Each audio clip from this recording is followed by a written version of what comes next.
Well, let's dive straight into our next stories, shall we? And this is, a very sad story, actually. A Royal Navy member sadly passed away after a Merlin helicopter ditched in the Channel near Dorset on Wednesday night.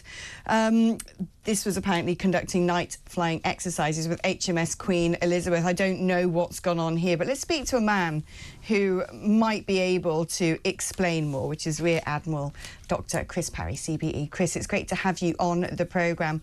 It's very rare that we hear of fatal accidents or even incidents like this in military exercises. What's gone on here? Well, Alex, we don't know yet.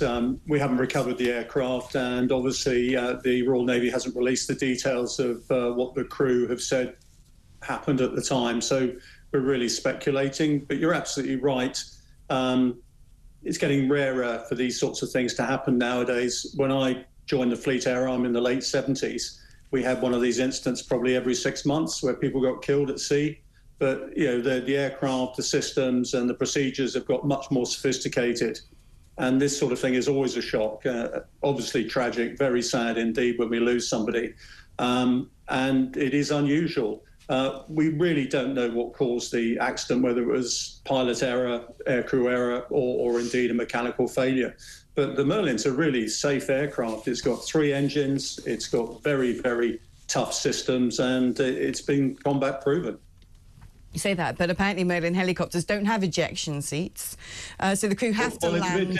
Alex, it's a bit difficult ejecting through a rotor disc. Well, yeah, no, one would assume it would be quite difficult to actually go up through the propellers.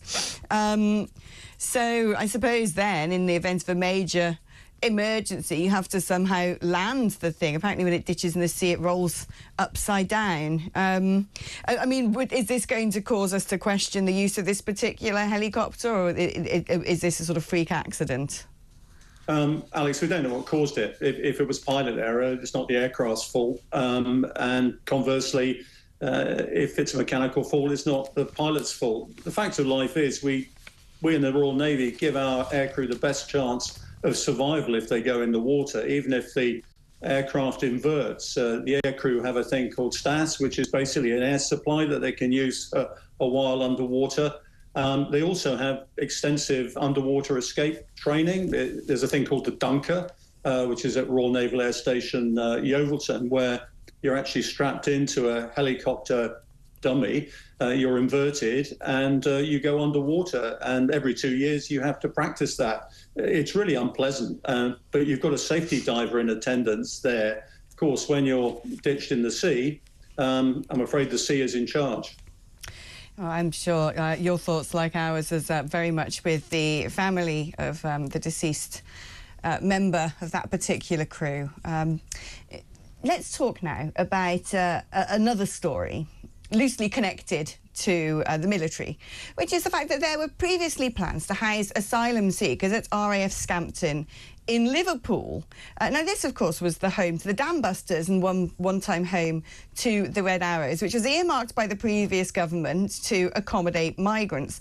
Now, I know that there was a huge campaign against this, both locally and nationally, basically about the optics of how it looks, using this really famous airbase with the Dam Busters Museum to house migrants. Well, apparently it's now been dropped because of the cost to it, despite £60 million already having been spent on the site due to those commitments from the previous government.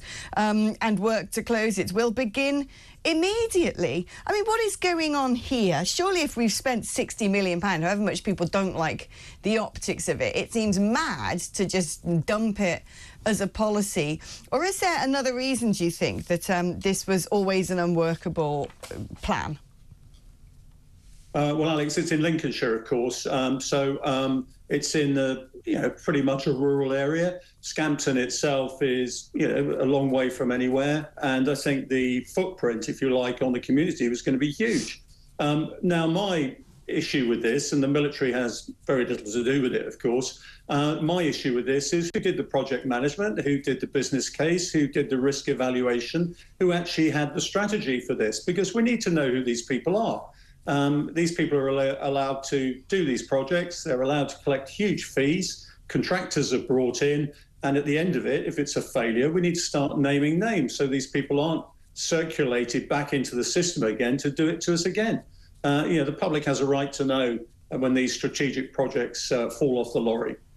And a quick question while I'm talking to you. Now, I've become rather obsessed with a bit of news that I didn't know about. Apparently, it sort of broke in April, but we're all so busy talking about snap elections or whether they were going to happen or some other nonsense that no one seemed to cover it, which is the fact that Greece, for a while now, has been turning boats around at sea.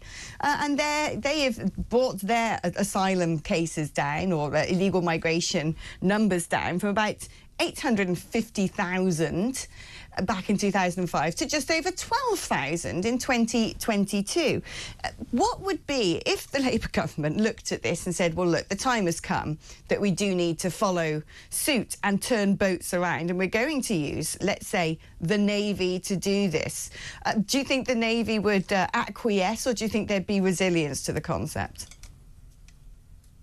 Well, the Navy is democratically accountable to the government of the day. So within both international law and national law, the Navy will do what the government wants it to do. There's no question about that. There will be people with individual consciences. But the fact of life is nobody has actually said, nobody's had the political will or courage to say, you mustn't cross our border illegally. Now, oddly enough, I suggested recently, what if we actually picked up the migrants mid-channel and actually took them back to France? Are France going to use force, for example, to stop us landing them on the beaches? We're quite good at landing on beaches in Normandy. We should actually try it. Good reference there, by the way, Chris. Yeah, well, thank you ever so much for joining us. We're Admiral Dr. Chris Parry, former Royal Navy Commander.